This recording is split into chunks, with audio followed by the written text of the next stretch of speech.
Assalamualaikum, selamat petang, welcome kepada semua orang ke forum Parent Help Parent. Ya.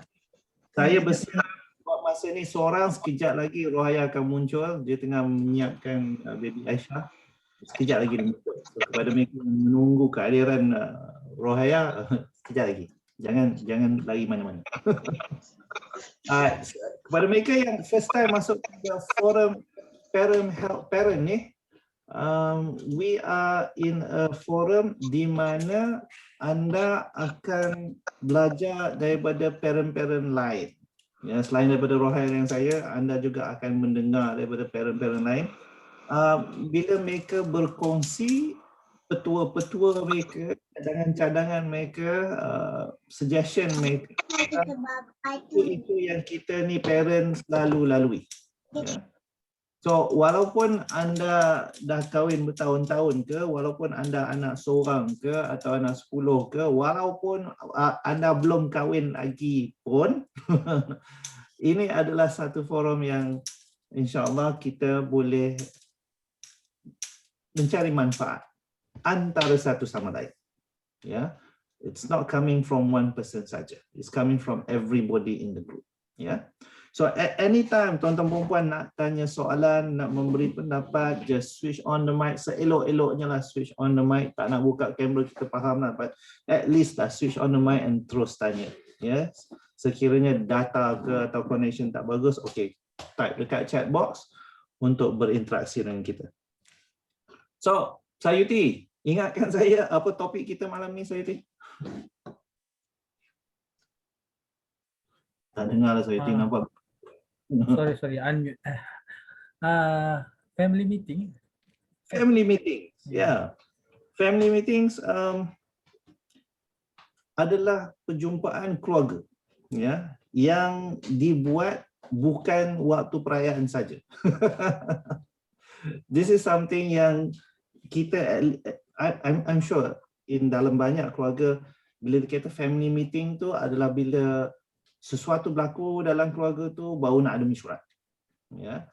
Baik sesuatu yang berlaku tu mungkin perayaan atau sesuatu yang berlaku tu satu senario, contohnya ada orang meninggal, habis tu ayah dia dah pecah-pecahkan tanah, pecah-pecahkan harta kepada anak-anak, baru nak buat mesyuarat. So di sini yang bila kita nak berbincangkan tentang family meetings atau perjumpaan keluarga ni adalah untuk kita buat dalam mingguan atau seharian. Banyak mana kita buat family meetings ni? Kita nak juga berbicara tentang kenapa ya? What issue yang kita nak wujudkan family meeting ni? Kita juga also nak berbicara tentang apa yang nak dicakap dalam family meeting ni, you know? Bila kita buat mingguan lah contohnya. Apa yang kita nak bicara sangat dalam family meeting? Apa bahasa yang kita nak gunakan dalam family meeting ni? Ya. Adakah seorang saja yang bercakap?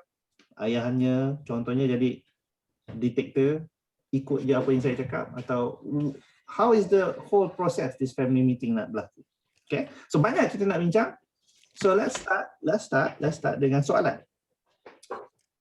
Siapa dalam grup kita hari ini? Kita ada 12 orang sekarang. Siapa dalam grup kita ada kan mesyuarat keluarga secara at least bulanan lah. Ya. Mei Fong dah geleng-geleng kepala kerana dia belum kahwin lagi. So dia belum buat. Nanti kita tanya Mei Fong punya, dia dalam keluarga dia ada tak pernah buat family meeting? Ya. Mei Fong still geleng-geleng kepala. Okay. Yang lain, siapa yang pernah buat family meeting? Mei Fong kita family vacation tak kira. Melainkan dalam vacation tu ada meeting. Lain cerita. Yelah, dalam meeting tu ada vacation nak discuss. Alright, so you've had a family meeting. Pernah lakukan family meeting, Mei Fong? Bila semua berkumpul, and then of course macam tadi Encik Riza kata, kalau ada certain issue macam example recently lah, my uncle passed away, so every night before kita orang tidur, we will discuss what is the next day, what are we planning to do. If not, everybody semua blur-blur. So by each day we start to, and then we got feedback from them what we go through today, because certain thing we repeat the next day kan. So we got feedback what we should improve lah. Okay. So this is for Mayform, this is more towards that particular issue. The uncle passed away. So what are the procedures for tomorrow? Yeah, the what you call it, the burial punya procession and stuff like that. Yeah. The Yeah, recent one lah yang saya ingat lah, the last we had family meeting rasa. That was the last family meeting that you remember. Okay, thank you very much, Mayform. Thank you. The rest of you, Sayuti, ada pernah buat mesyuarat keluarga? Tak pernah. Oh, Gering lagi besar daripada Mayform tadi. Waktu sebelum kahwin, sebelum berkeluarga, ada Sayuti ingat dalam keluarga dulu, ayah panggil mesyuarat? Tak teringat satu insiden ya? Tak pernah ada family mesyuarat. Okay. Cool. Okay. Thank you. Okay. Adia?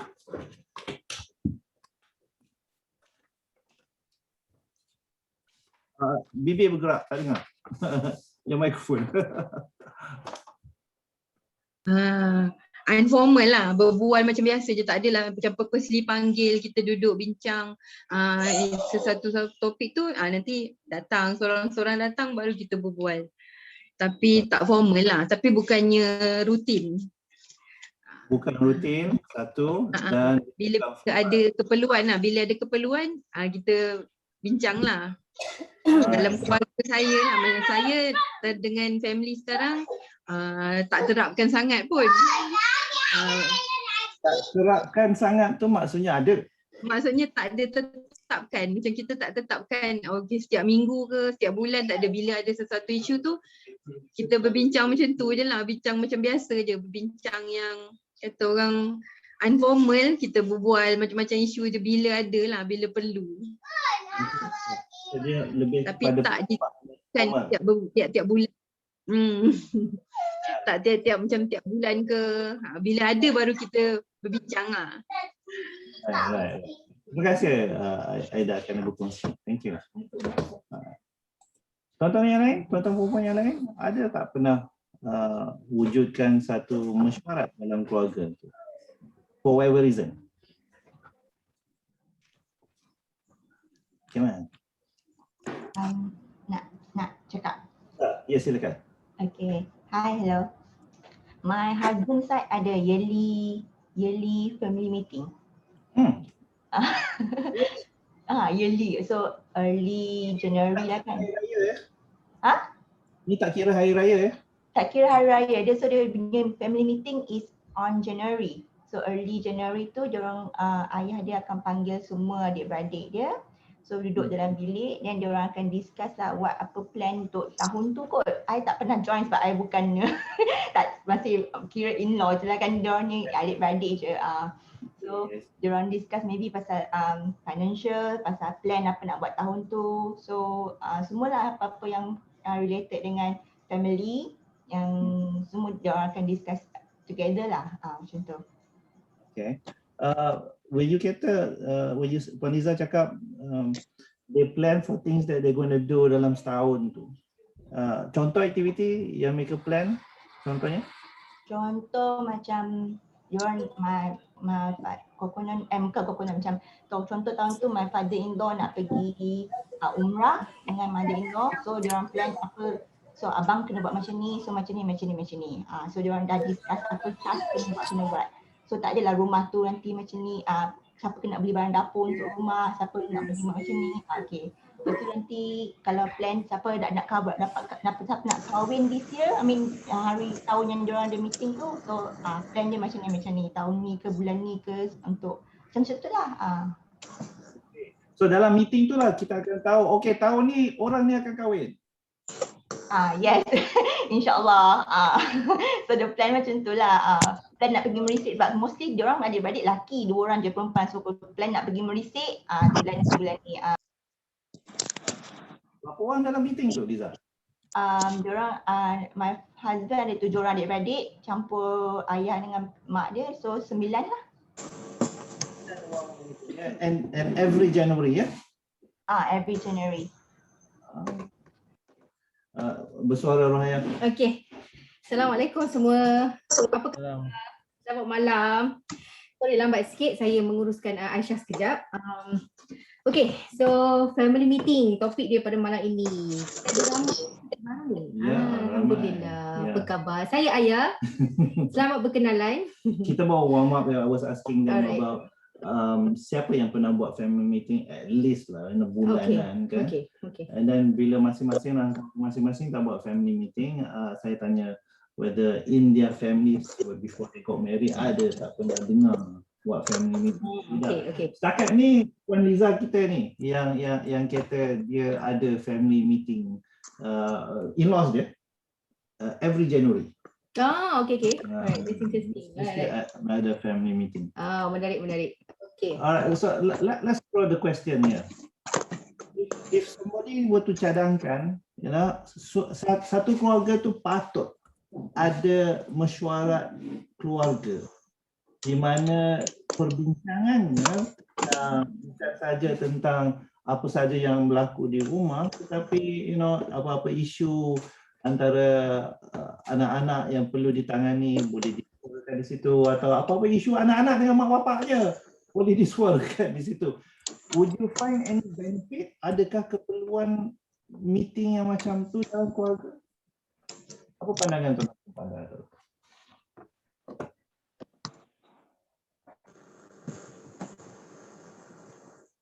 Would there be a benefit? Ada ke kebaikan kalau ada mesyuarat yang macam tu?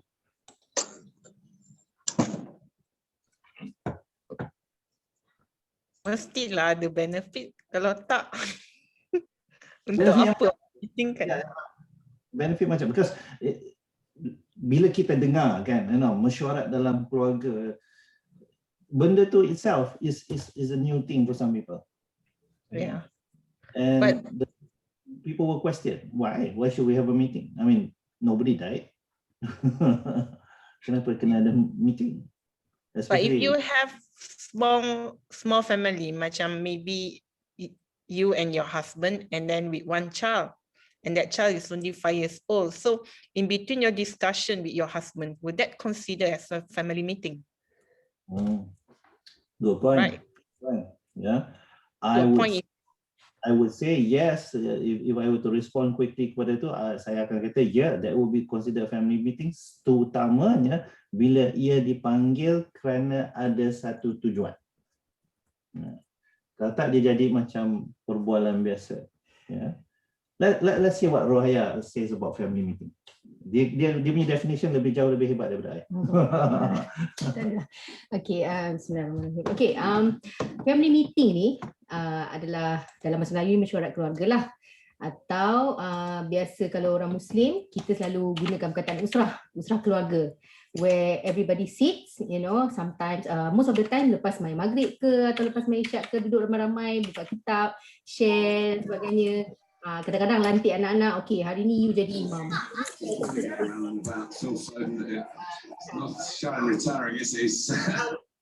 Baik, family meeting ni sebenarnya adalah satu tools yang Ayah belajar dalam positive discipline. Okay. Dan Ayah find out masa Ayah belajar tu, satu tools yang sangat powerful. Sebab apa tahu? Dia boleh help kita settle insyaAllah isu-isu yang ada dalam family. Bukannya macam tadi saya dengar perkongsian kan daripada ibu bapa yang kat sini, pada kebanyakan masa mesyuarat ni diadakan untuk discuss benda yang besar. Contohnya macam ada kematian ke, atau ada perkahwinan ke, kenduri kendara dan sebagainya, ataupun nak bincang pasal family vacation ke, benda-benda yang besar. So family meeting yang Ayah nak ketengahkan malam ni adalah family meeting yang kita buat secara kerap, dan dia boleh solve problems yang kita hadapi on daily basis dengan anak-anak, contohnya hal sekolah diorang ke, ataupun hal komunikasi antara adik-beradik, antara kita dengan anak-anak sendiri. Sometimes bila kita terlalu sibuk dengan kerja kita dan sebagainya, they tend to be miscommunication dalam family, akan ada macam event-event yang sebab masing-masing stres dengan kerja, masing-masing stres dengan sekolah dan sebagainya, so it bounds to sparks, miscommunication, benda-benda yang tak puas hati antara adik-beradik dan sebagainya, itu yang kadang-kadang bergaduh lah apa. Jadi kita bila ada situasi yang macam tu kan kita jadi stres. Lagilah stres. So kadang-kadang sampai seminggu tak bercakap, sebulan tak bercakap. So it is about kita coming down together, meeting and then point out apa benda sebenarnya yang kita, masalah yang terjadi pada keluarga kita dan macam mana kita nak selesaikan. It's not just about discussing problems, but it's also welcoming solutions. Okay, di dalam positive discipline, okay, dia punya approach adalah family meeting ni, dia tak sama dengan family time. Family time ni bila kita duduk sama-sama, kita sembang-sembang pasal okay, this year kita nak pergi cuti kat mana. Contoh, dia macam perbualan santai. Family meeting ni more kepada nombor satu, sama juga macam meeting yang kita buat di office. Kita ada objektif, kita ada participants dia, kita ada masa dia, kita ada tema dia, kita nak cakap pasal apa dalam family meeting tu. Dan family meeting yang paling berkesan, efektif adalah family meeting yang ada beberapa ciri. Nanti saya akan kongsikan macam mana. Jadi setakat sekarang ni yang kita perlu tahu ialah satu meeting yang perlu ada objektif. Contohnya kan, saya bagi contoh lah. Okay. Dalam family, dalam seminggu, kita bagi contoh seminggu saja. Dalam seminggu tu macam-macam tak jadi kalau kita kat rumah. Saya nak tanya, macam-macam tak jadi kat rumah. Apa situasi-situasi yang apa orang kata biasalah terjadi. Dalam masa seminggu je, tak payah lama-lama. Seminggu. Antara anak-anak perempuan kan. Banyak. Okey. Bagi Contoh, satu je Dina. bagi contoh. Nuaim tengah online class, lepas tu minta tolong dia tengokkan adik mandi. Lepas tu dia lupa letakkan towel dekat adik dia waktu tengah mandi sebab Umi selalu letak sekali. Bila dia tak ada towel, dia keluar bogel, dia masuk dalam bilik Abang Nuaim yang tengah on camera online class, bogel. I can imagine that. Okay, so okay, thank you Dina. So daripada sebesar-besarnya ke sekecil-kecil benda yang macam tu. Okay, so point dia ialah family meeting ni salah satu benda kebaikan dia ialah kita save time tau. Kita tak payah menjerit-jerit at that point of time yang masa kejadian tu. Kita tak payah nagging, kita tak payah complain, kita tak payah macam bagi syarahan ke apa pada masa tu. So kita boleh bawa benda-benda yang terjadi ni untuk dikumpul pada hujung minggu. Contoh, kalau tuan-puan pilih untuk buat family meeting ni at the end of the week, selalunya kalau ikut positive discipline dia akan buat setiap minggu. Dia akan kumpul perkara yang berlaku selama seminggu tu, ada benda yang nak nak bersyarah ke ataupun benda yang nak bagi feedback ke apa, hujung minggu tu. Contoh katalah hari Sabtu malam pukul 8. Dia kena spesifik. Satu benda mengenai family meeting dia kena spesifik dan dia kena konsisten. Dia tak boleh macam jam, macam sekejap buat, sekejap tak buat. Sebab apa tahu, kita nak adakan satu benda yang anak-anak boleh expect. Okay, kita kata Sabtu 8 malam adalah time meeting. Contoh. Dan apa kandungan dalam meeting ni ialah sebelum adanya meeting hari Sabtu tu, ini initiation lah. Katakanlah tuan-puan tak pernah ada experience buat family meeting ni. Have a initial punya meeting. Dia kira macam foundation lah kata. So bagi tahu kata kita akan adakan meeting selepas ni, sebulan sekali ke seminggu sekali, terpulang pada tuan-puan, adakan masa pukul berapa dan apa konten dalam meeting yang kita nak cerita tu. Okey, contohnya dalam meeting tu, Bagi meeting yang kita dulu tu nak. bagi meeting okey dulu. Kita orang buat ada meeting. Okay, so macam family kita orang sendiri, meeting tu kita orang pun tak buat setiap minggu, tapi kita orang buat at least macam sebulan sekali ada benda tu. Untuk apa? Sebab dalam meeting ni adalah untuk kita sembang pasal something that happen dan kita nak bagi solution ataupun feedback. Okay, sometimes kids ada isu di sekolah, tapi tak tahu nak dapatkan solution macam mana. Sekarang ni pula tambahan lagi mencabar sebab PDPR kan, dia nak sembang dengan cikgu kaunseling tak boleh, nak sembang dengan kawan-kawan pun susah juga. Sembang benda lain adalah kan, tapi kalau macam ada masalah pembelajaran ke apa ke, dia simpan seorang-seorang, stres dia tu disimpan seorang-seorang. So family meeting ni boleh jadi satu platform yang baik untuk dia share apa-apa masalah dia. Okay, how is run is kena ada participants of course, and family meeting maksudnya semua wajib attend. Dia tak boleh ada kebanyakan keluarga kita ni, kita buat family meeting ni, kalau macam kita ada isu dengan abang contohnya, kita je meeting dengan dia. kita, abang dengan ayah, macam tu 3. So dia tak involve, kebanyakan masa dia tak involve the whole family. So family meeting ni punya dynamic ialah bila dia datang satu family, everybody present. Daripada sebesar-besarnya adik-beradik tu sampailah kecil-kecil-kecilnya, mesti kena duduk sekali. Contohlah lokasi, itu lokasi, that's the second thing. Lokasi kat mana kita nak tentukan, sama ada buat kat meja makan ke, kebanyakannya buat kat meja makan lah kan, atau nak buat ada satu spot kat dalam rumah, kat living room ke. So it must be apa orang kata comfortable place lah untuk everybody sit down together. Dia tak boleh seorang excuse ke apa, everybody must present. So benda-benda yang boleh tak setakat ni boleh faham saya ke macam mana?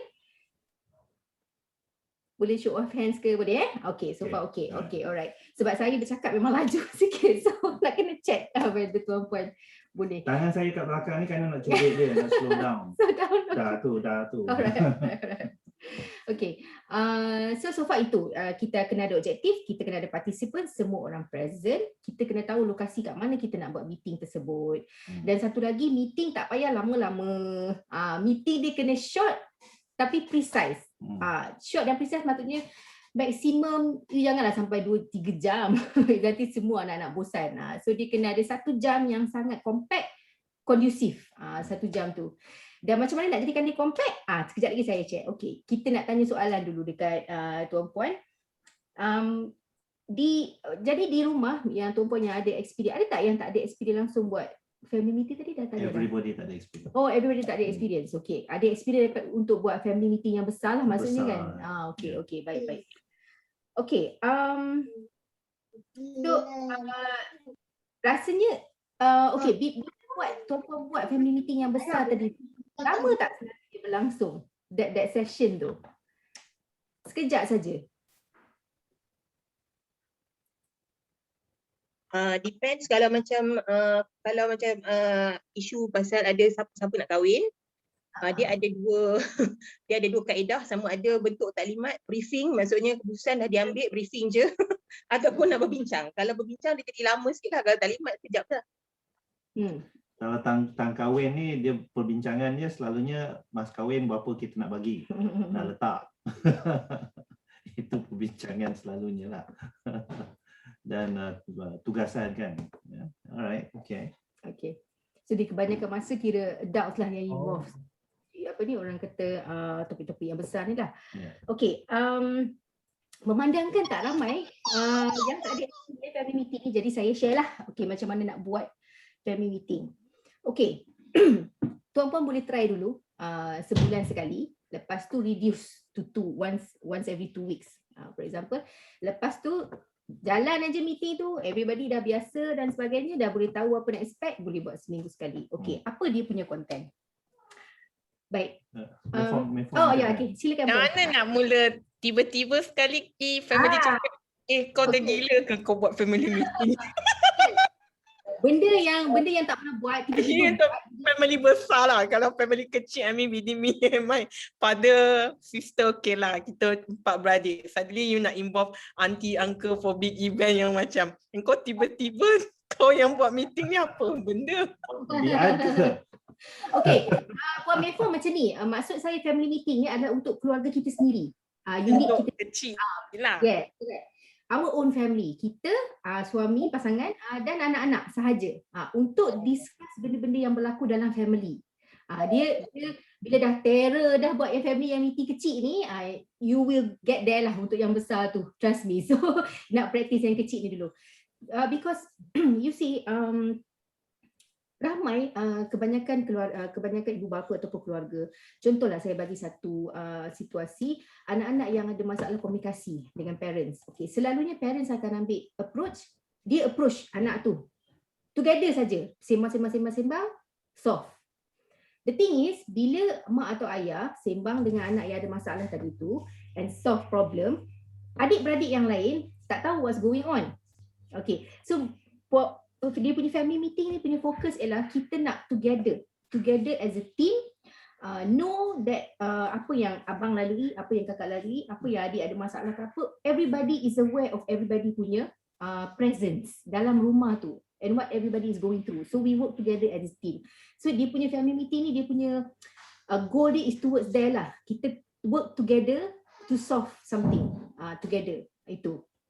So Share our family meeting yang we had on spontan. As an example. we have a lot. I lupa. We have a lot.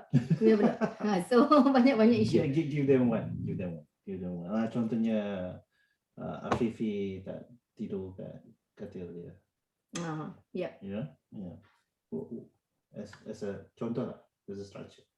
Okay, itu yang kalau kita ada satu-satu isu yang maksudnya kita spesifik. Itu family meeting untuk spesifik isu. Maksudnya bila it comes out, everybody sit down dan kita akan discuss. Ibu atau ayah akan buka that topic lah. Okay, we have an issue going on in this house. So kita orang kena sit together and discuss about this. This one is a family meeting yang beragenda. Yang beragenda. Tak ada satu tujuan yang ni. Tetap. Okay, so agenda number 1 would be yang weekly, yang selalunya yang family meeting yang biasa ni, dia punya structure dia ialah pembukaan tu, ibu atau ayah dia kena ada. Okay, sekarang kita ada 2 role kan, ibu atau ayah kan. So bila seorang bercakap, seorang lagi kena diam. Dia tak boleh dua-dua bercakap serentak. So katakanlah ibu yang membuka meeting tu, so ibu akan cakap, okay, malam ni kita punya family meeting. Okay, so dalam family meeting ni, itulah saya kata tadi tu. Sebab tak pernah buat lagi ni, semua tak pernah buat, so you have to sit down and talk to your family. Lepas ni kita nak adakan satu benda yang kita namakan usrah, atau kita nak namakan satu family meeting. Dalam tu nanti kita nak sembang ramai-ramai. So make it like macam relax, tapi at the same time kita bagi tahu kepentingan meeting ni kenapa.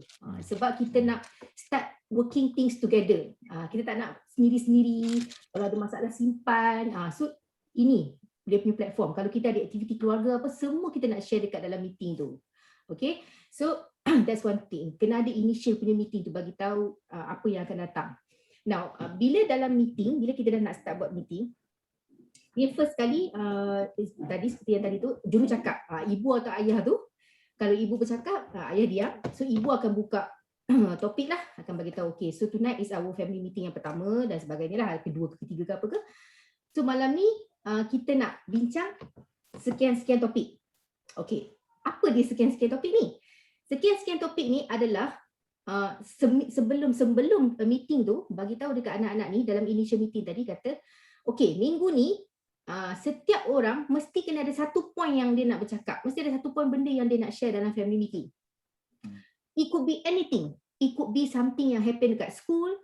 It could be something yang you ada masalah, dengan kawan-kawan ke, atau you ada masalah even dengan adik-beradik you sendiri ke. You kena ada something to talk. You tak boleh tak ada anything. So kalau you tak bercakap, kita akan tunggulah you bercakap. Kena ada sharing. Kena ada sharing maksudnya. Everybody kena ada sharing. Tak semestinya ada problem. Tak semestinya problem. Sometimes mungkin dia achieve something at school. Dia dapat awards apa-apa ke, menang pertandingan mewarna ke. And then it is a good news kan. So that is something yang worth sharing. So bagi tahu, okay, keep it to yourself, simpan benda tu, nanti family meeting nanti kita boleh share. Sebab setiap orang kena share satu benda. Now, bila sampai masa family meeting tu, everybody must be given opportunity to talk. Dia bukan seorang saja yang bercakap, dia mesti semua orang bercakap. Cara cakap adalah tak nak panjang-panjang, lebar. Contohnya katakanlah seorang anak bagi tahu dia punya masalah. Okay, dia ada problem macam ni sekian-sekian, kena bully ke, for example lah, kena bully kat sekolah. So dia kata dia tak tahu macam mana nak handle benda tu lah. So dia feel stress dan sebagainya. So that at that point of time, untuk dia, topik dia adalah bully. Jadi kita nak settlekan dia punya isu dulu. So bila nak settlekan dia punya isu, dalam family meeting jangan membebel. Jangan membebel, jangan nak bersyarah, jangan apa, tak. Kita fokus on, okay, objektif dia nak membantu dia, apa solution. Now, this is where everybody works together. Okay, sekarang ni kita nak bincang pasal solution kan? Okay, sekarang ni bukan ibu dengan ayah saja. Semua, abang, adik, kakak semua boleh tolong abang Ngah. Macam mana nak buat? Seorang bagi satu solution. Bagi solution, tak payah cakap banyak-banyak. Okay, apa yang you think boleh buat, boleh tolong abang Ngah ni? Biarlah cadangan tu, sound silly macam mana pun, you jot it down. Tuliskan. Lepas tu, maksudnya kat sini bukan ada ibu, ayah saja. Dia akan ada seorang dalam adik-beradik tu yang menjadi jurutulis. So kena ada jurutulis. Pastikan dia pandai tulis. Ya. So dia macam sekretari lah kiranya. So dia terlibat juga dalam meeting tu. Contohnya kita panggil Kak Long lah, Kak Long jadi jurutulis. So Kak Long terlibat dalam meeting tu. Cumanya dia ambil extra role untuk menulis.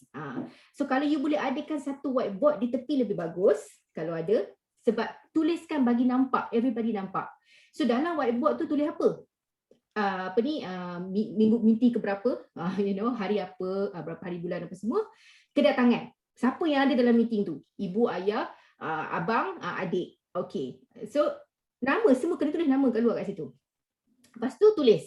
Orang yang pertama siapa yang cakap? Katalah Abang Ngah tadi cakap kan? Okay. Orang pertama Abang Ngah cakap. Okay, apa isu dia? Isu, not double dot. Macam kita buat meeting ke office tu, kita tulis meeting orang sebiji macam tu. Cumanya kita asimilasikan kat rumah. Benda tu jadikan meeting keluarga. So isu apa? Solution. Solution daripada siapa? Okey. Kak Long kata solution nombor 1, okey kita kena cakap dekat cikgu. Lepas tu adik kata, adik kecil, katakanlah adik kecil. Lepas tu adik kecil dia pun cakap, tak payah pergi sekolah lah Abang. Macam tu. Kita dengar, kita jangan judge. Kita jangan kata, apalah adik ni takkan tak bagi pergi sekolah. Tak boleh macam tu. Terima, tulis sahaja. Jangan question ke apa. Sebab kita nak galakkan walaupun anak sekecil-kecil itu dia mahu memberi solution.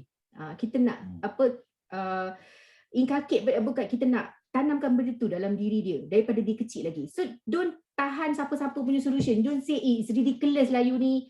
That's the rules. Dalam initial punya meeting kena cakap about attendance, everybody must present, about the rules. Jangan potong cakap orang, jangan judge orang punya solution, kena sabar, biar orang tu habis bercakap dulu. Tulis saja. You tak payah bersyarah ke, tak payah apa ke, tuliskan saja. So Kak Long tadi ni akan bagi tahu, okey, tadi solution adik cakap apa, tadi abang cakap apa, kumpulkan saja.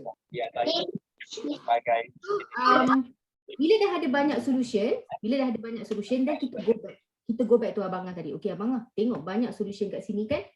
Mana satu yang rasa sesuai untuk Abang Ngah? Kita bagi dia peluang untuk dia tengok solution yang ada tu dulu.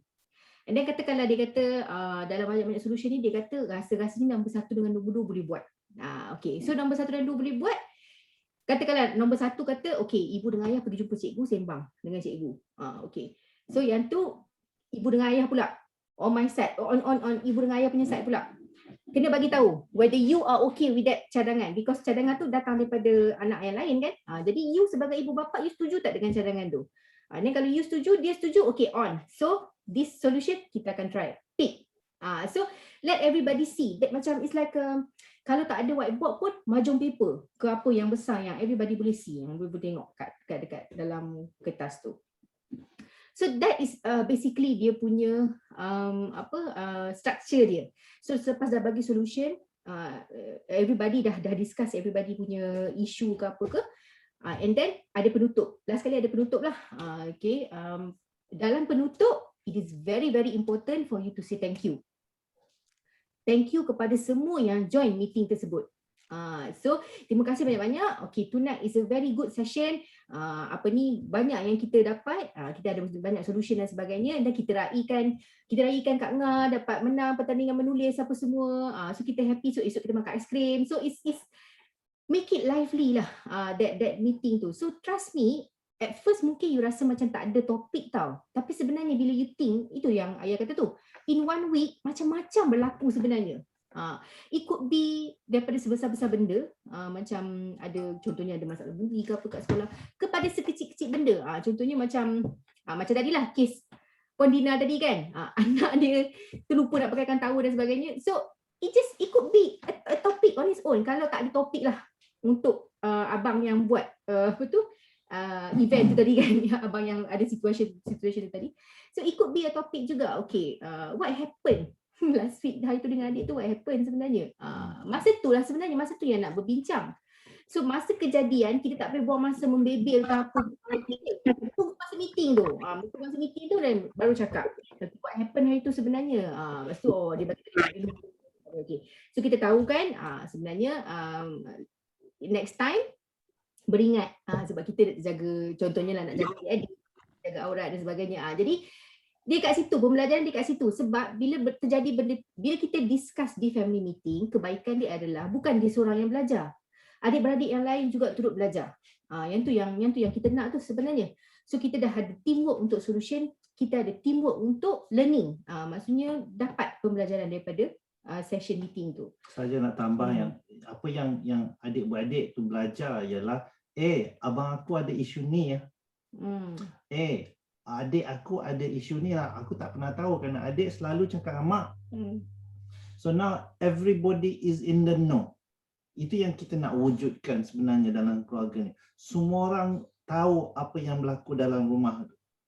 Selalunya bila isu-isu berlaku kan, si adiknya akan berjumpa dengan maknya, si abangnya berjumpa dengan ayahnya contohnya, dan isu di antara mereka berdua je.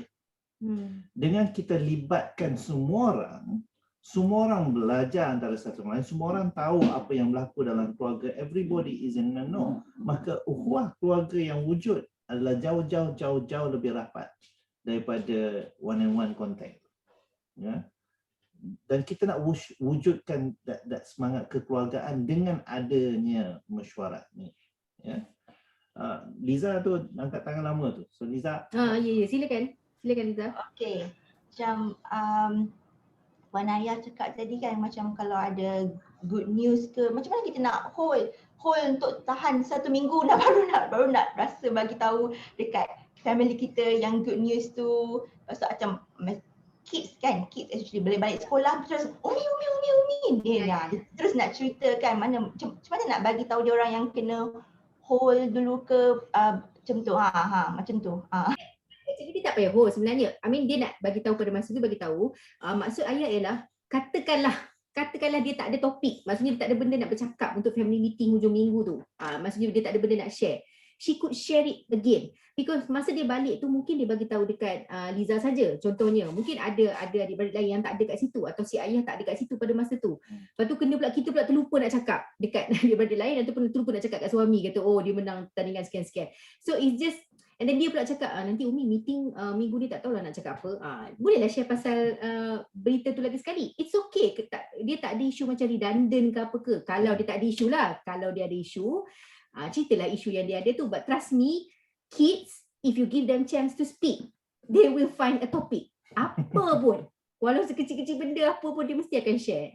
So because they have you see, when you give opportunity for kids to talk kan, they feel so empowered tau. Because apa yang dia nak cakap tu penting, apa yang dia nak cakap tu is diambil berat. Orang lain nak dengar. So bila nak dengar tu dia akan rasa macam semangat tau, nak share anything lah. So trust me, mesti akan ada topik.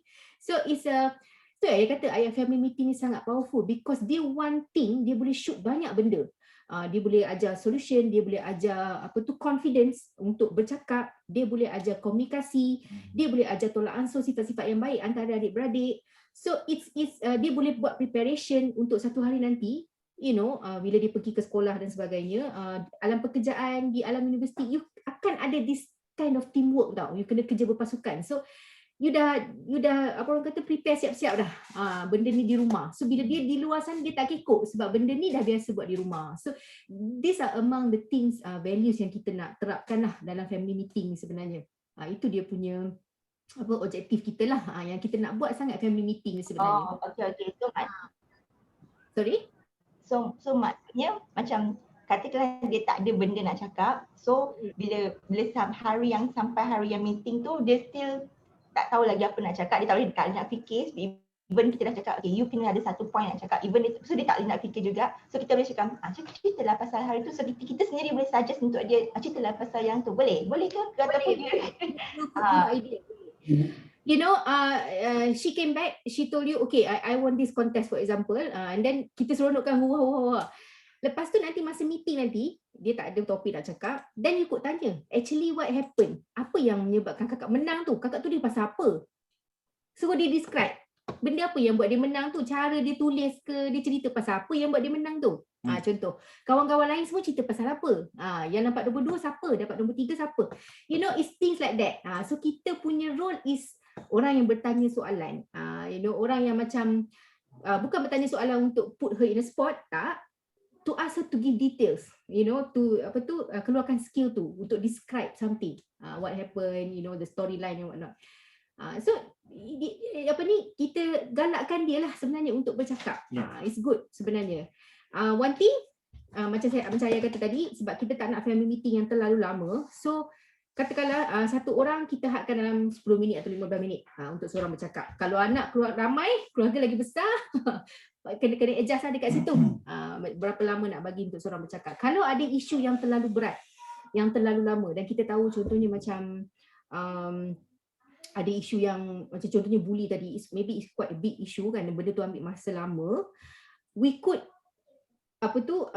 bagi tahu dekat si abang ni, okay, there are some things yang kita akan bawa kemudian, ataupun kita akan berbincang asing, benda-benda yang tak perlu dibincangkan dengan adik-beradik, macam personal lah, contoh mungkin dia tak selesa untuk berkongsi dan sebagainya, okey tak apa, part tu kita boleh bersembang di masa yang lain lah secara personal. Tapi yang boleh dibincang secara umum, macam adik-adik boleh jump in bagi solution ke macam nak buat begitu tu, yang tu tak apa dibincangkan. Kadang-kadang benda yang berat ni perlu orang kata personal touch lah di different punya session. So tengok pada tuan-puan punya orang kata, tengoklah, timbang lah, consider, tengok yang mana satu yang rasanya yang berat, yang perlu dibincang. Ikut bilik that meeting tu untuk bincang pasal dia saja boleh juga, tapi itulah takut yang lain-lain macam bosan sebab tak berkesempatan untuk cakap apa-apa ke kan. So my suggestion is, kalau dia lebih daripada 15 minit, bawa ke session yang lain. Maksudnya bukan session di situ, mungkin session personal antara dia dengan mak bapak dan sebagainya. So that and then appreciation at the end of the meeting, kena ada appreciation. Terima kasih sebab join. Next week insyaAllah kita akan sembang lagi benda ni. Kalau ada apa-apa lagi, bawa lagi. Kalau ada isu ke apa-apa, kita bawa ke minggu depan pula. Okay, persediaan dalam initial meeting tu kena bagi tahu rules, kena bagi tahu apa kita nak buat, everybody must present. Dan satu lagi benda ialah hasil daripada meeting tersebut. Okay, katakanlah ada satu isu, ada solution dan dah agree solution tu akan dibuat. Benda tu tulis lekat kat peti ais. Contoh, lekat dekat satu tempat yang everybody nampak. So maksudnya meeting berapa hari bulan, apa hasil dia. Okay, isu satu is this one, sekian-sekian. Solution dia ialah yang tick tu, yang solution yang tick tu, yang tu yang letakkan dekat peti ais. Sebab apa? Kita nak follow up. So sepanjang 2 minggu atau seminggu atau 2 minggu yang akan datang tu, tanya kat abang, okay, ibu dengan ayah dah jumpa cikgu, dah sembang dengan cikgu pasal kes kawan abang tu, okay, tick, yang ni dah settle. So dia macam ada checkbox. Dia macam ada checkbox tau. So benda ni kita dah follow up. So adik-beradik yang lain akan aware lah benda tu. Oh, benda ni solution pertama ni mak dengan ayah dah act upon it. So solution kedua apa? So benda tu boleh mengingatkan kita juga. Solution yang nanti kalau adik-adik yang mana yang tak settle lagi tu, adik-beradik lain akan ingatkan, solution 2, 3 tak buat lagi ni, macam mana? So it's like dia comes a feeling of tanggungjawab tau kat situ. So you kena tunjuk. Purpose tunjuk adalah untuk pastikan ada follow up dan pastikan everybody aware kata, and everybody aware kata benda ni serious. We are not taking lightly. Benda family meeting ni sangat penting sebenarnya for the family. Itu. Letakkan somewhere yang boleh nampak. Itu dia punya post meeting punya action. So put somewhere yang everybody can see. Boleh saya kongsi? Boleh kongsi je. Kalau tidak, tak berhenti. Saya nak kongsi aktiviti yang dilakukan dalam keluarga sahabat kami, Fahmi dan Maria Mazuki. Ya. Dan bila saya kongsikan 2 aktiviti yang mereka buat dalam family meeting mereka, saya nak tuan-tuan perempuan mula fikirkan apa mungkin, selain daripada apa yang Rohaya cakap, apa mungkin aktiviti yang anda nak buat dalam family meeting anda. Ya, okey. Contohnya sahabat kami, Maria Mazuki dengan Fahmi, antara aktiviti yang mereka buat ialah mereka ada kotak syukur. Tuan-tuan perempuan yang pernah bekerja, yang sedang bekerja, yang pernah bekerja dalam syarikat kita, dalam organisasi kita kadang-kadang ada kotak suggestion, ya, suggestion box. Mefong mesti kat dentistry tu mesti ada suggestion box mana-mana kan, Mefong. So apa yang diwujudkan dalam keluarga Maria dengan Fahmi ni ialah they have something which they call syukur box. Yes. Yeah. So gratitude box, Hmm. syukur box. Now, what happens in the syukur box is sepanjang minggu itu, apa saja yang siapa-siapa syukur tentang, you know, they feel gratitude about, they write it on a piece of paper dan letak dalam kotak tu. Everybody in the family does it. Daripada ayahnya sampai anak-anak. Ya. Tentang apa saja yang berlaku sepanjang minggu juga yang mereka rasa sangat-sangat bersyukur. That feeling of syukur aja siap tulis. Ya, dan mereka letak dalam kotak, and every Friday lepas diorang baca Yasin sama-sama, kotak itu akan dibuka dan dibacakan keluar.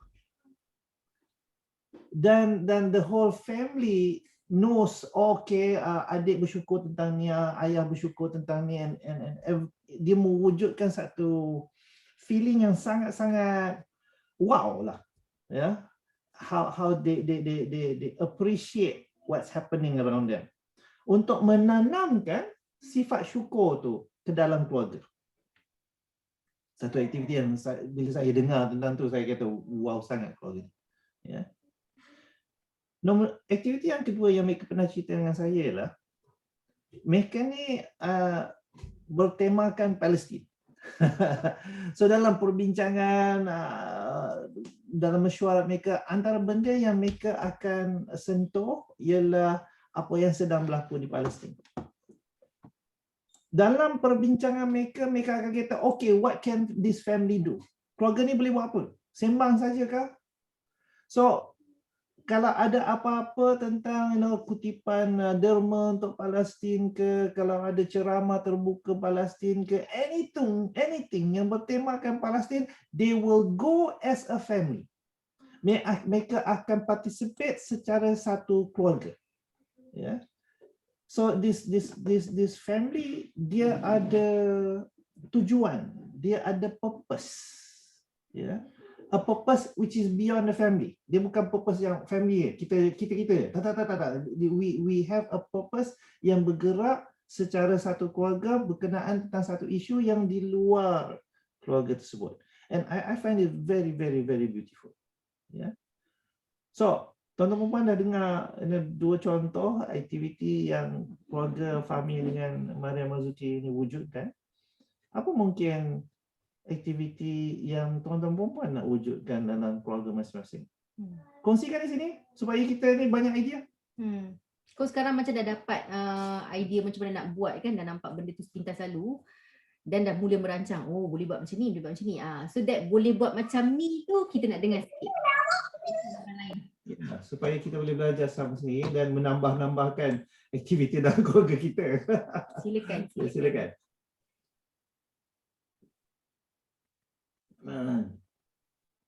Ada ke? Yang syukur box tadi tu kan, dalam bahasa lain juga terima kasih box lah. It's like kadang-kadang kita ni jarang untuk menghargai ahli keluarga kita. Contohnya macam mak yang bertungkus lumus, kemas rumah setiap hari dan sebagainya, masak masakan yang kita suka, tapi itulah benda tu tak nampak sebelum ni. So bila adanya terima kasih box ni is a chance for everyone in the family to say their appreciation towards each other. Contohnya katakanlah seminggu tu sesuatu yang menarik berlaku, everybody must say that appreciation tu kan. So everybody every day mesti ada satu yang di appreciate yang berlaku pada dirinya. Contoh, okay, hari ni mak masak sambal tumis udang. Oh, tu favorite Kanga tu, sedap sangat. Terima kasih. Macam tu. So dia ada that word, terima kasih. Lepas tu gulung kertas tu masuk dalam kotak. Lepas tu satu lagi adik pula. Hari petang ni bestnya naik basikal dengan ayah. Ayah ajar saya naik basikal hari ni, first time naik, seronok sangat. Lepas tu gulung masuk dalam kotak.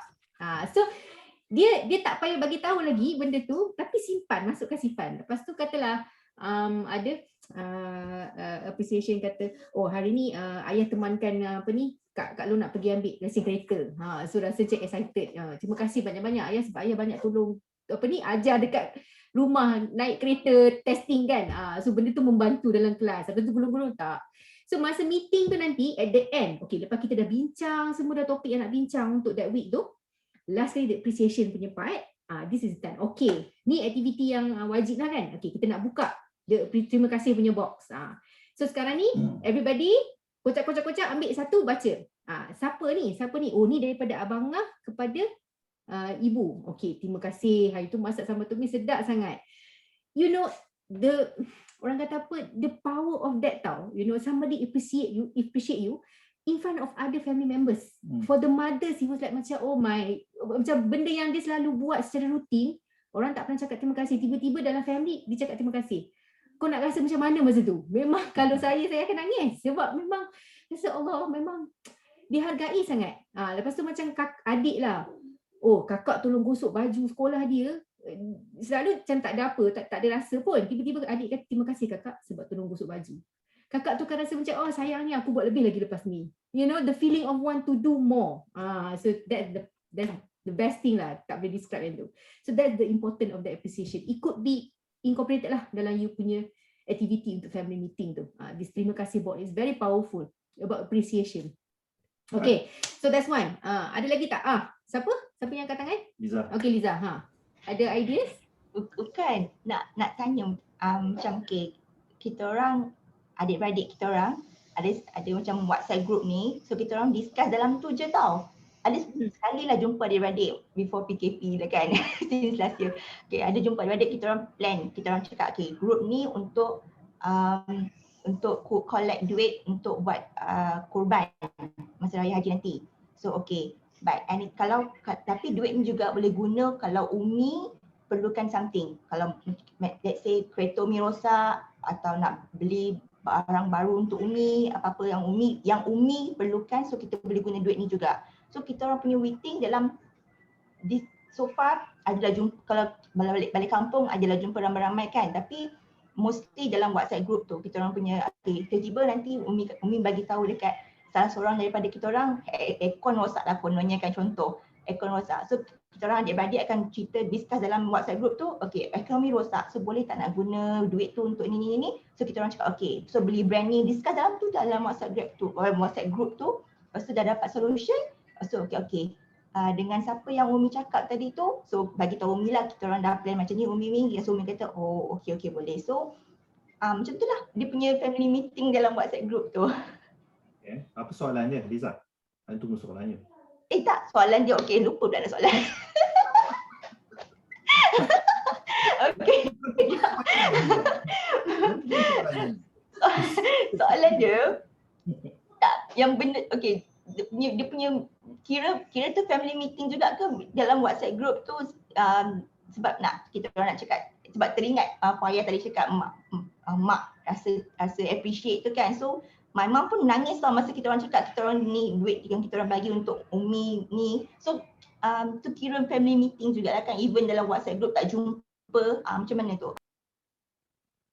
Well, bayangkan ibu waktu tu dia dengar, dia baca komen anak-anak dia tentang isu tersebut, dan dia, as you said Liza, benda tu touching.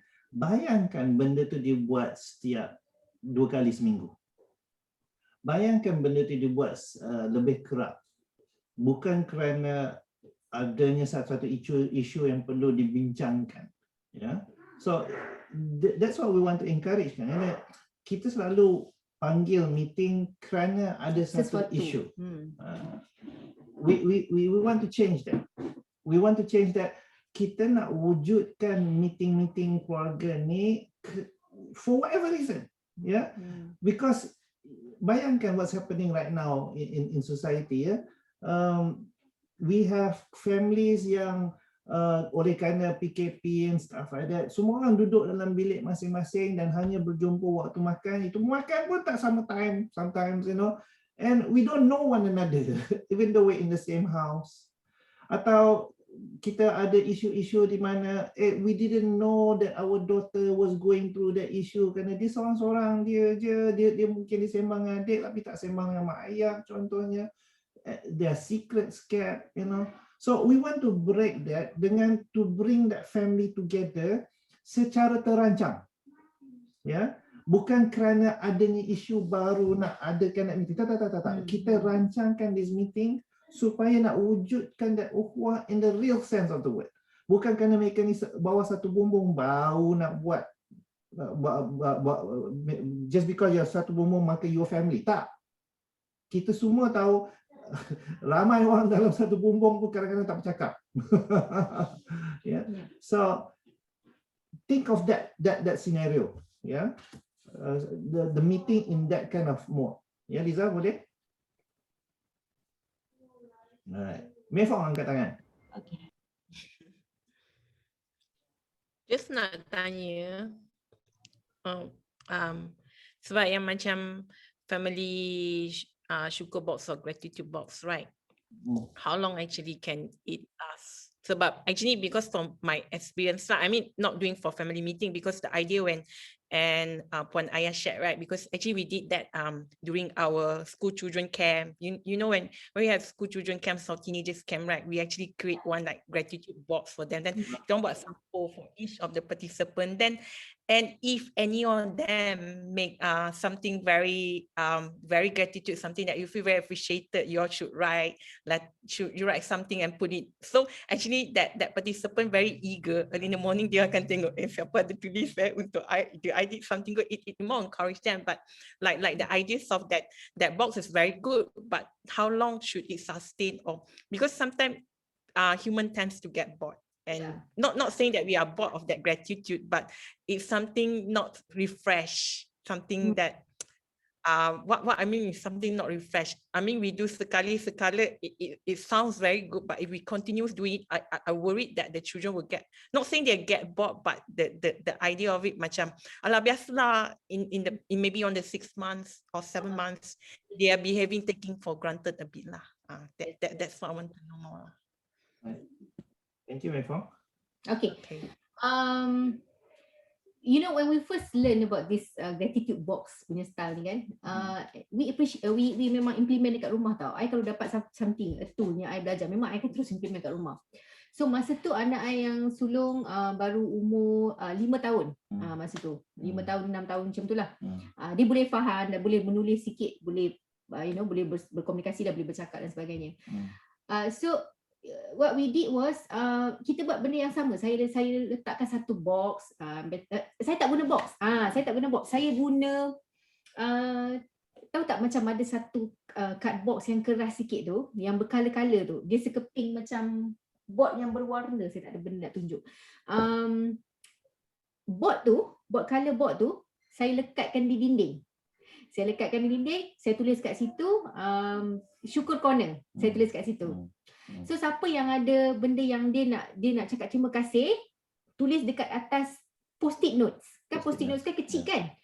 Tulis, lekat dekat syukur corner tu.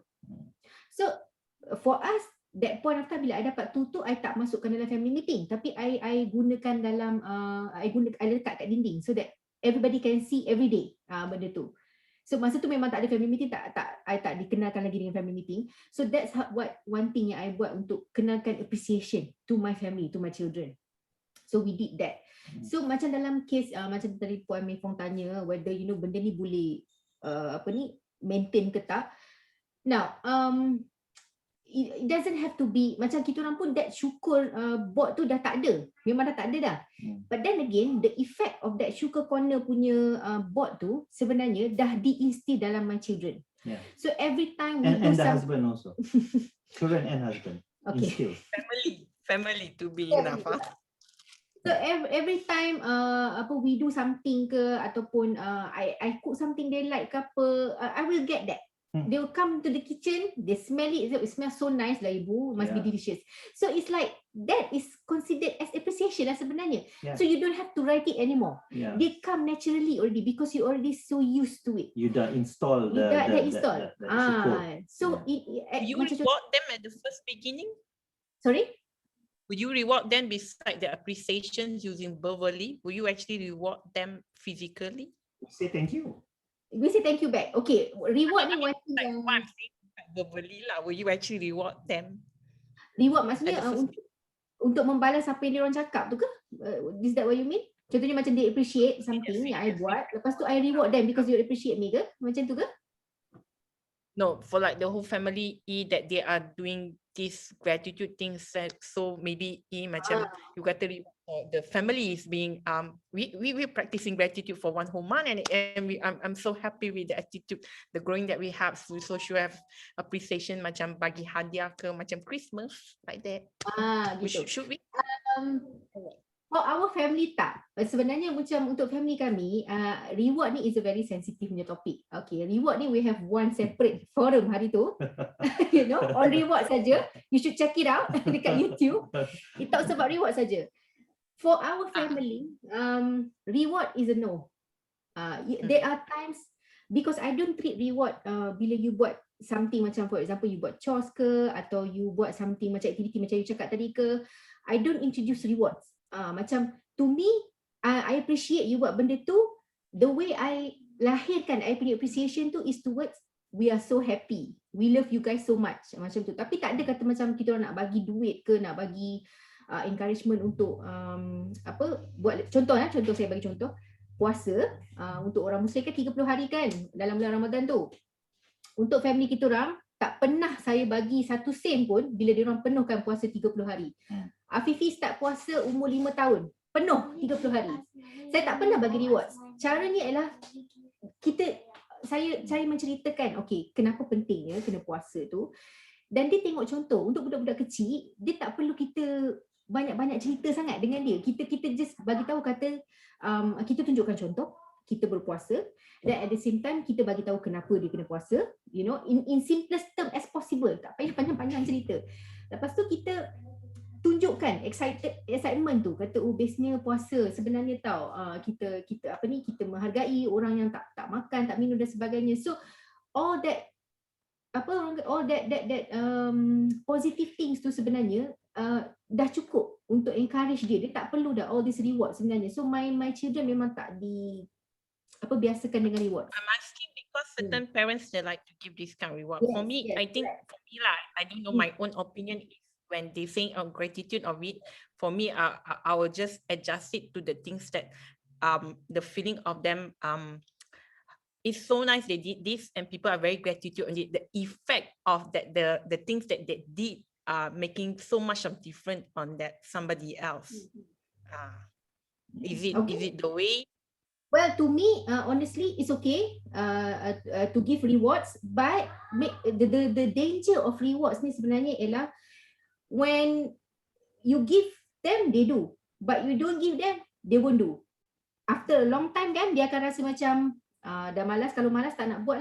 Sebab dia macam mana tahu, sebab rewards tu dah jadi, you sandarkan rewards ni pada sesuatu. Contohnya macam kalau dia buat chores ke apa-apa, dia achieve something, you bagi reward. Dia achieve something, dia bagi reward. Dia akan hantar wrong message kepada budak tu, mengatakan bahawa she needs to do something to get something. So kita nak ajar anak kita, biar benda tu datang daripada dalam diri dia sendiri. Okey, contohnya saya puasa kerana apa? Kerana Tuhan suruh. Saya buat benda ni kerana apa? Sebab saya sayang mama, saya tak nak dia letih. So saya tolong dia sapu sampah dan sebagainya. So we want it to come from inside. Kita tak nak dia buat, saya sapu sampah nanti dapat 20 sen. So dia dah, bila dia kait macam tu, susah sebab dia dah dapat that orang kata apa, perception yang tak berapa tepat lah. Sebenarnya kita nak benda tu datang daripada dia. So contohnya macam dia buat gratitude tadi tu kan, so Puan Mifong boleh tekankan, anchorkan dekat mana tau? Anchorkan dekat you see, you buat benda ni, you see how many lives is affected, you see how people feel, you have made people so happy with that action of gratitude tu. So you anchor pada benda yang emotional, pada benda yang hati, feelings, you know, you don't have to use all this the benda. You tak nak anchor that. Because once verbally complimentary, that thing insert to them to have more reflections, deeper on reflections on every action that they took. Right. Is it correct. the way? Let them see the result of their work, of their effort, to let them see the result. So you tolong describe what is the result. You see, grandma is happy, grandpa is happy, you know, they feel more love and whatnot. So you see, this is your effort ni. So you tekankan ke effort dia tu. And we So, can say that we are support of them yes, with the action that we did, right? correct. Correct. So with that, bagi encouragement lagi. So ni baru sikit tau kakak. Imagine kalau kita boleh touch ramai lagi life orang lain. So that's a way to support dia untuk go explore more, buat more gitu. So it doesn't stop there saja. Sebab reward ni sometimes you bagi, it stops there. Setakat tu je, dia tak nak pergi lebih. Sebab dia tahu dia buat sikit pun dia dah dapat. So yang tu, part tu. Boleh? What? Mefo? Okay? Alright. Okay. Saya nak tanya lagi tau. Will you Yeah. actually and Riza actually discuss macam when you compliment that thing, macam Riza ada tambah sikit ke more encouraging, will you actually discuss about that thing or the thing come naturally? Macam mana? I mean, Come again. Tak pernah faham. Macam mana? you know, like the effect, like, okay, it come from Puan Ayah saying that very gratitude towards the daughter action, right? So at the same time, will be very good kan kalau Riza also mention it, so we give more like deeper kind of. So will you actually discuss it like, oh, actually later in the meeting? No. I mean, this is like very big a bit lah. If I didn't do that, then the discussion will be private among us later on. You know, you see this now what happened at the table, and Umar, for example, did something, and I responded. But Rizal, you were busy on your handphone, Rizal. That discussion is private between we two. Yes. Which will Private then, between the elderly lah. yeah. So which I will remember the next time when something like that happens, I'll be quick to support. I'll be quick to admin in my comments. So But after the meeting, after the meeting with your children and so on, you still have that post meeting together with your spouse or what? Kalau ada benda yang tak settle masa dalam meeting tu, ataupun one of the pasangan macam say something yang tak kena ke, atau buatkan ada orang terasa Usually ke me apa lah. ke, ataupun benda tu tak patut buat, contohnya macam tengah-tengah meeting tiba-tiba dia jawab call ke, for example. So that's a private meeting. Go, so the next time you jangan buat macam tu lagi. So macam tu lah. And then bila pasangan tu buat, dia ada responsibility tau to say sorry to the kids. So after that kena ada follow up, bagi tahu, okay kids, ayah sorry, ayah on the phone, I'll put it off the next time in meeting. So you kena settle dah benda tu awal-awal. Benda yang macam tu tak payah tunggu the next meeting baru nak apologize, tak. You know, one of the days in the week tu just bagi tahu, okay kids, the last meeting I made a mistake, I pegang phone, okay next time I tak buat dah. So at least the kids akan belajar benda tu jugalah. Bila you buat mistake, you kena say sorry and you don't do it again.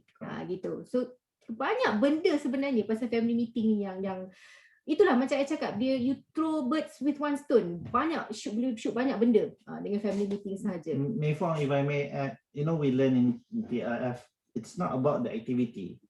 It's about the learning from the activity. Yes. So macam that Syukur box that we were talking about, that's just an activity. But the learning that we've installed in the kids, if you come to our house and you see suddenly, you know, Uma and Afifi praising the food and whatnot, in your mind, if that's the first time you heard that, you might just say, budak-budak ni pandai bodek mak bapaknya. The thing is, it happens in our family every day. and it goes the opposite also. I mean, if the food is not good, we will hear the comments. They will tell. They will tell us. They will tell truthfully. Which is for us good. Hey, our kids are telling us, our kids are talking to us, our kids are communicating with us, our kids are not keeping secrets from us, you know, and that's a big thing. You know, imagine all those families right now which go through crisis where everybody is in their own stories, everybody is keeping secrets from one another, everybody is talking behind each other's backs. In our family, we want to stop that before it happens. So these activities that we do is to install all that good qualities that you know that we want to have. We want our kids to have. Dia macam gadget lah, Puan Mei-Fong. Dia macam gadget punya isu. Dia kalau you start bagi, you nak patah balik kepada dia orang tak nak guna tu, banyak proses dia, panjang masa dia. Berbanding dengan awal-awal you dah settle siap-siap, jangan bagi. Kalau tak nak bagi, jangan bagi. You know, sama macam gadget punya issues lah. You don't start. Contohnya macam tu. Bila you don't start, dia punya effect tu cepatlah sikit. Macam contohnya you can handle that. Dia orang tak adalah terlalu hook sangat to the gadget and what not. You know, it's easier daripada you memang awal-awal bagi. Sikit bising bagi, you know, kalau you nak buat kerja sikit, you tak nak diganggu, you bagi. So dia dah biasalah benda tu. Jadi bila kita nak remedy balik benda tu, tak nak bagi dia orang ada interest dengan gadget, susahlah. So saya banyak sangat dapat soalan yang macam tu. Macam mana nak buat gadget punya isu ni pun ada juga. Puan Mifong dalam kita punya YouTube video dah share dah. So nanti you check it out on gadget juga. Something like that lah. Kiranya something like that. So that's what we're doing. Benda yang kita orang boleh apa orang kata bentuk siap-siap. Create culture siap-siap, kita orang create culture siap-siap.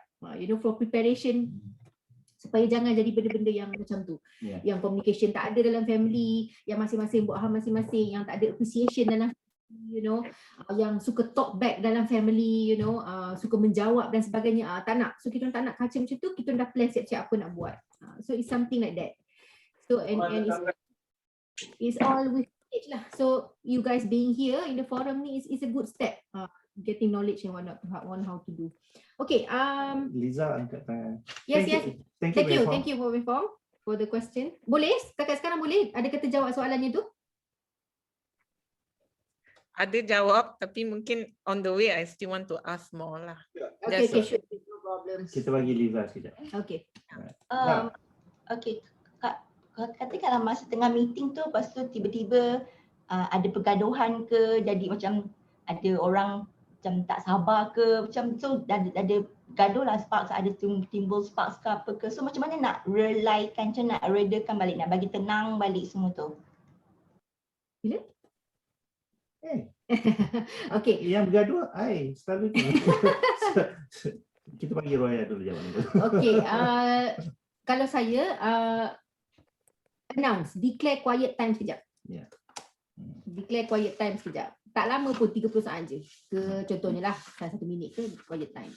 So, bagi tahu kata selagi kita tak boleh cakap dengan baik antara satu sama lain, kita kena diam. Kita akan duduk sini. Yeah. Everybody stays there. Don't duduk and then you pecah. Duduk situ. Stay there. Take it as much time lah kalau ni. Selagi tak boleh cakap baik, duduklah sini. Bagi air. Bagi air, why not? Lepas tu kalau air pun tak ni, siram. And then tanya balik, okay, sekarang ni dah ready nak cakap baik-baik ke belum? Bila dia orang cakap dah ready, dia baru bercakap balik. Okay, if that topic is a bit too much, mungkin out of control ke what not, dan cakap okay, kita akan suspend topik ni, kita cakap pasal benda lain dulu. So sebab you changing lah, tengok benda tu, ubah. Boleh? Puan Liza? Okay, terima kasih. Alright, sama-sama. Okay. Ada apa-apa persoalan ke? Ada apa-apa nak tanya lagi ke? Mifong nak tambah lagi soalan? Sebelum saya wrap up. Tambah. You're going to wrap up because I'm looking at it because I'm as the third party outsider. Macam mini family, maybe within my family with my parents, but we are young adult also. But I'm looking at it my sister family ke apa, because I'm the auntie, third party, which is sometimes orang yang third party nampak lagi banyak daripada family tu. And to influence them, to have more communications, to influence them. I mean, I can help to influence a bit on my niece and nephews, to guide them to be more better. But in the end of the day, it should be the parents that yang akan lead itu family kan. And then one of the reason also why I joined this also because I felt when you talk about family meetings, right? Because I also feel that this kind of family meeting should be instilled in our working environment, because meeting dengan meeting yang penting, which is my kerja hakiki, which is work that we did work, but in the environments, in the context of saya punya mungkin orang bawahan atau rakan sekerja, we also have this kind so-called family conflicts dekat pejabat, which is we also need to solve this kind of thing. That's why certain things, in one of the reason why I want to join this meeting today, to understand more what can I actually improve on the pejabat punya families, and also not on my family but on the family of third party punya orang. If I may add yang tu Mifong, the pejabat punya family need to recognize that it's a family. It's not a team. It's not co-workers.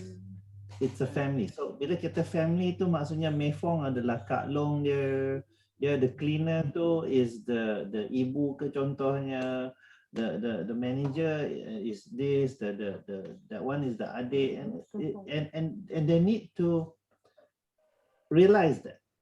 They need to recognize that. Even in a family unit, sometimes the family doesn't recognize them as family. Yeah, they say, yeah, we're all family, but they hardly speak to one another. They backbite with one another. Macam attitude orang ke office tu. Because they never realize it that they are family. They only realize that they are family when during Hari Raya take gambar family. You know? Now, exactly. And I'm saying this, you know why? Because you see, recently, just a few days ago, my cousin passed away. If you saw on Facebook, Raja Azhar, adik kepada Raja Ezrin and Raja Iva, Raja Azhar just passed away. And the whole family came together. Now, when we talk about whole family, it's not just Raja Azhar and Raja Ezrin's family, but the cousins came. Yeah. Yes. And then as we were coming in online, ini boleh menjawab soalan Rabi sekali. As we came in online, we came in to pray for Raja Azhar. We came in to baca Yasin sama-sama. There's this sudden realization to say, hey, even though we are cousins, we are separate units, but suddenly we saw the big family. Suddenly we saw this big family which was a big support group. Because we've never seen that before. we only saw that. I've seen that. Yeah. So then I share the same sentiment with. Yeah. So. But because it happened because of the big family, some big event. Exactly. So yeah. Unfortunately for my family, the realization only came when there was a death. Yeah. So what we want to wujudkan sekarang in our respective families and even bigger family, our cousins and aunties and uncles, that this family must recognize themselves, must accept themselves as that family. When they do, I doubt there'll be backbiting. I doubt there'll be camps. Camp A, Camp B, Camp C. I doubt. So rather than talk about the big family of cousins and uncles, right now what we're talking about is in our own family. When we do these family meetings, it's actually a recognition, satu acknowledgement bahwa, hey, we are not individuals staying under the same roof. We are families who are communicating with one another, who are sharing secrets with one another, who have issues. We acknowledge the issues with one another, yet we are finding improvements. We were suggesting, we are being heard. Yeah, that's a big thing. And yes, when we do that as this family, you can easily bawa in the office to nanti. Because this family is your practice section, is your practice field. When you bring it to the office, you bring the same values, you bring the same activities, you bring the same encouragement. Yeah. So yes, wujudkan in your family first. It will be easily when you wujudkan. The point is, recognize, acknowledge. Everybody has to acknowledge this. The family meeting helps. The family meeting to help. So in your case, in terms of the office, instead of calling it, meetings, kita ada meeting, let's have a family gathering, bawa makanan, once a week, kita makan time, and during that makan time, we have a schedule, we have a apa yang nak disembangkan, which is beyond office. Ini tak di office kan, memang happy birthday to you selalunya, kumpulkan siapa born in July and what to do. But then there's no real talk. There's no real agenda. Yeah, there's no real meeting. No real agenda, No real agenda. but basically memang ada discuss lah. I mean discuss about work, then saying appreciations like what just now Puan Yeah. Ayam mentioned before. Then Go beyond work. last time I normally every day before go back when they punch card, I normally stand and at the punch card saying thank you to them for the day, for the whole day. And if let's say it's a long weekend, just them it's a long weekend, see you on next Monday again. Yeah, that's a good start. Yeah, that's a good start. Which you want to start inculcating with the other executives and say, hey, how about your turn next week? To stand there. You nampak apa yang buat kan? You become the example. Fine. How about your turn? How about next time the cleaner pula stand kat situ and do practically the same thing? Yeah. Again, it's not about the activity. It's about what you want to instill through the activity. Supaya one day it happens automatically. Yeah. Boleh Mefong? All right, Roya, come. Thank you, Mefong. Boleh? Okay, semua. Alright. Okay, so basically that is about family meeting yang kita boleh share setakat ini. Okay, secara wrap upnya itulah dia. So dalam family meeting sama juga macam family dekat meeting dekat syarikat, you kena ada objektif dia apa, you kena ada participant, you ada kena lokasi yang sesuai, yang comfortable. Everybody must present, no judging, no nagging, tak ada syarahan ke apa, bebelan ke apa ke, tak ada. Keep it straight to the point. Jangan cakap basa-basi panjang, straight to the point saja. And then make sure everybody got a chance to speak.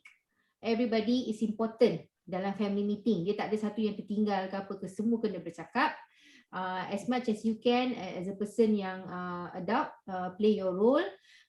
Make sure ikut dia punya susunan tu, maksudnya everybody diberi masa untuk bercakap dengan adil lah. Tak ada ada seorang cakap banyak sangat tak boleh berhenti, yang seorang lagi masa terlampau sikit, tak boleh macam tu. So kita kena tengok timing macam mana. And then kena ada that write up. Silakan tulis supaya semua orang nampak, visually bila nampak dia akan anchor lah masuk, insyaAllah. Bila kita bersembang, kita bercakap tu dah masuk anchor auditori dah tu. Jadi bila menulis tu pun dia masuk kinetic, And at the end, appreciation ada. Bila appreciation ni kita touch the heart. Bila kita touch the heart, you will stay there, insyaAllah. You will memberikan encouragement untuk buat lebih lagi, untuk continue lagi benda tu. Okay.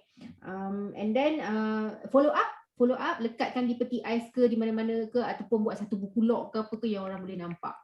Now comes the question of macam tadilah saya patah balik kepada soalan Puan Mefong tu. Benda ni macam dengar macam banyak kan, dia punya structure tu macam macam mana nak start buat dengan family ni, sebelum ni tak pernah buat langsung ni. Tiba-tiba kan anak-anak bon terbiat ke apa mak ayah aku ni, so so tak apa. Kita ambil masa, maksudnya macam ayah mention lah awal-awal tadi tu, tak perlulah macam buat minggu depan kita nak start buat family meeting setiap minggu. Dah macam dengar macam terkejut kan benda tu. Jadi tak apa, kita ambil sebulan sekali dulu. So bagi tahu dalam sebulan, bagi tahu initial meeting ni, initial meeting ni tak semestinya kena duduk atas kerusi kat meja makan. Tak, sometimes mungkin lepas solat ke atau lepas makan ke, kita nak sembang sikit. So nanti at the end of the month kita nak buat perjumpaan sekian-sekian. Okay, start sebulan sekali dulu. And then you cut down to 2 weeks, once every 2 weeks for example. Lepas tu keep it santai dulu. Maksudnya tak perlu buat following this flow lagi. Ambil sikit-sikit. Contohnya kita dah set tempat participant, kita dah cerita pasal objektif. Maksudnya kita dah kenalkan pada nak bercakap pasal objektif apa, pasal family meeting ni about apa, kita nak cerita pasal kalau ada isu apa-apa ke, kalau ada benda excited ke apa, atau benda yang nak everybody to know ke, this will be your chance, everybody nak speak. So basically dia bagi tahu sikit-sikit rules dia awal-awal tu. And then now about timing, boleh introduce macam kita sebagai parents yang nak conduct family meeting ni secara subconsciously. You start buat macam mana tau, ambil masa. Contohnya kalau you decide hari Sabtu lepas makan tengah hari.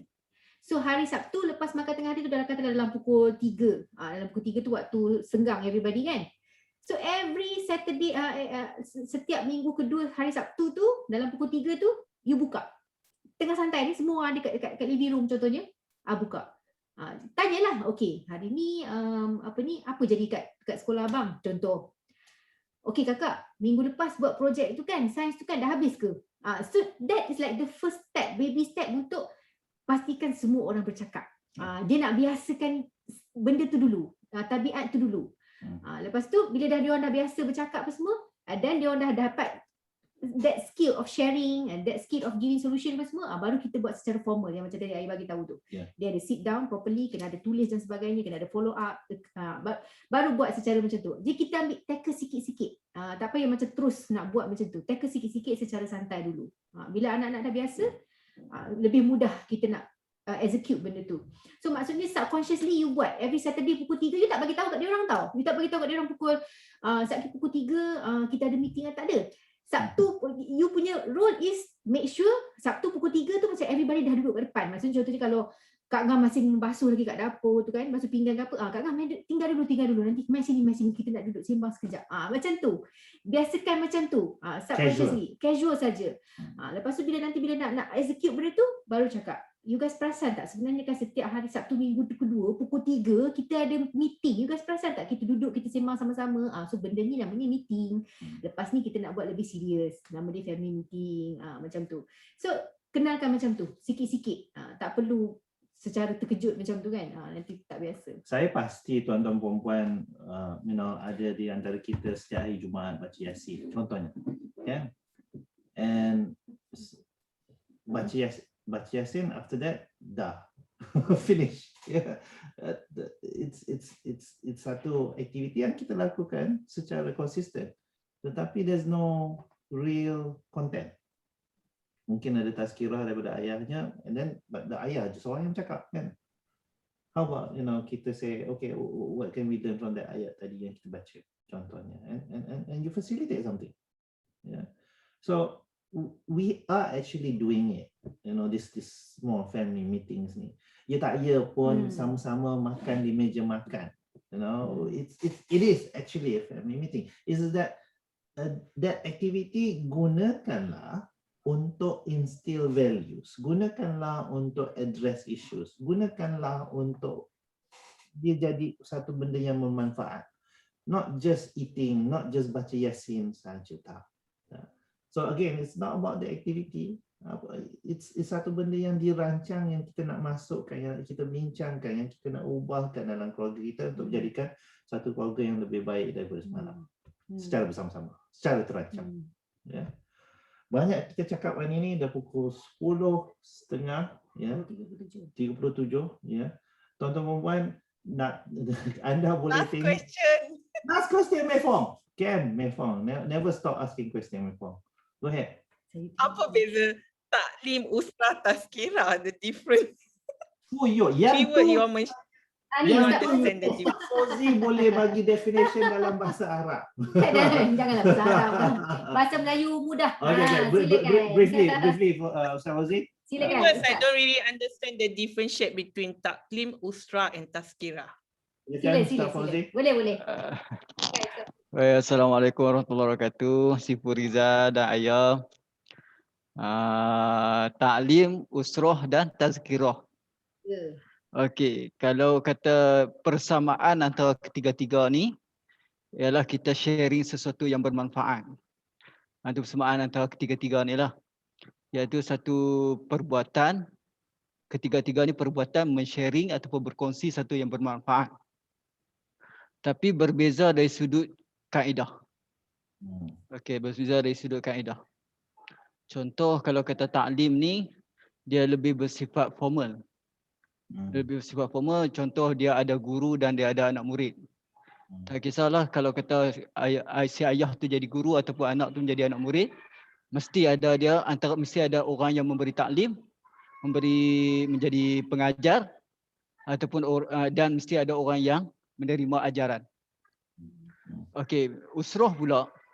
Usrah adalah satu istilah faham tak istilah? Satu istilah yang digunakan oleh golongan saya bukan golongan.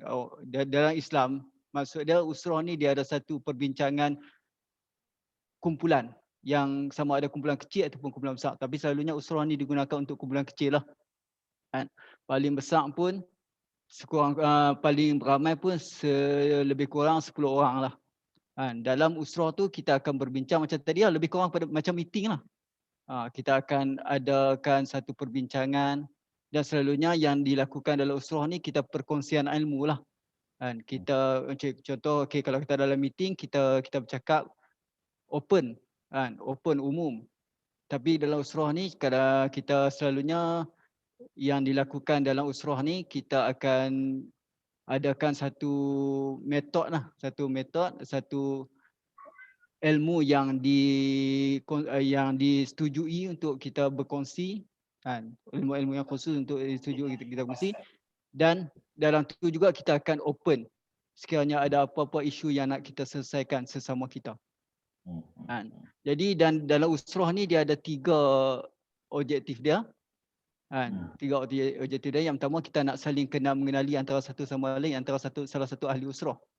Antara sama ahli usrah.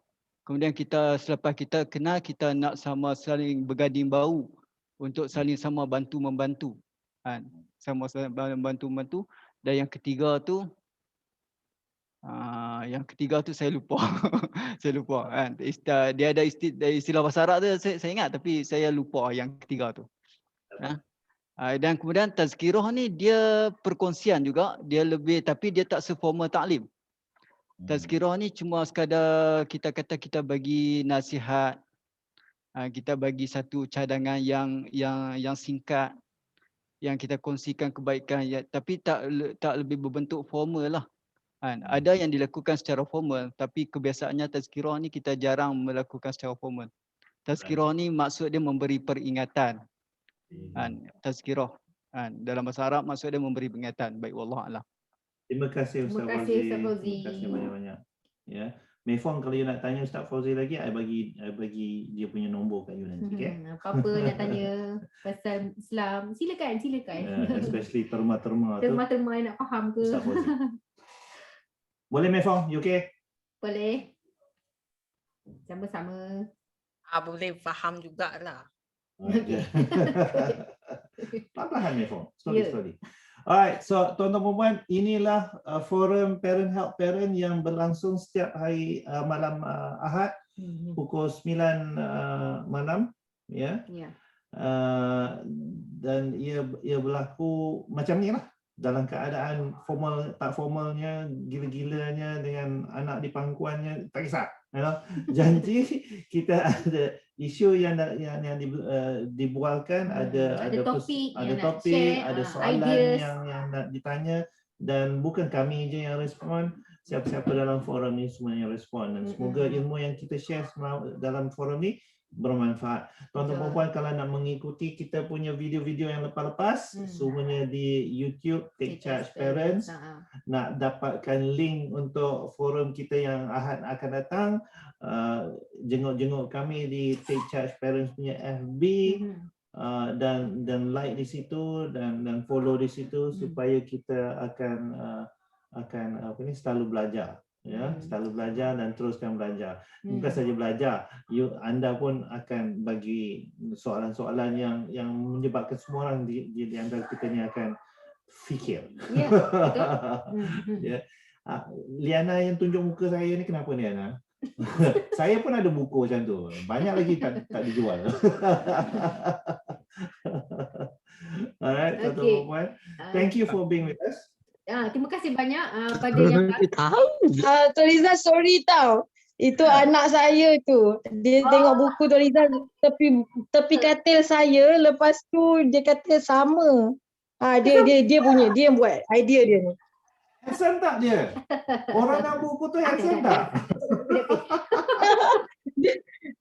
Dia cakap kalau nak tengok lagi besar orang ni, tengok yang kat buku. Lepas aduh, kelakar lah. Okey. Itu peminat tu Liana. Kami faham. Itulah. Terima kasih banyak pada yang baru join malam ni. Pemirsa pun baru kan, saya baru perasan pada malam ni. Thank you so much. Sebenarnya kan, saya rasa forum malam ni adalah forum yang paling banyak saya dan suami bercakap. Sebelum ni, forum-forum sebelum ni, parents yang banyak berkongsi idea, sharing, experience dan sebagainya. So this is the first time. Sebab tak biasa buat lagi kan? So tak apa. So okay, harap-harapnya tuan puan semua banyak belajar benda-benda yang bermanfaat. Kalau tak dapat banyak, satu pun jadilah. Yang penting ada sikit. Okay, so terima kasih banyak-banyak. Join lagi kami minggu depan dan akan datang. Banyak lagi topik yang menarik sebenarnya yang kita nak share. So stay tune with us. Kalau ada apa-apa persoalan yang nak tanya secara personal, boleh message saya, boleh WhatsApp saya di nombor saya. Ataupun boleh hantar message kat Facebook ke THH Parents punya page, email pun boleh. So silakan. Saya akan jawab insyaAllah. Alright. Thank you very much. Assalamualaikum. Good evening. Terima kasih. Terima kasih Sifur Riza dengan Kak Ya. Sama-sama. Okay. Ustaz. Anis ni. Good night. Saya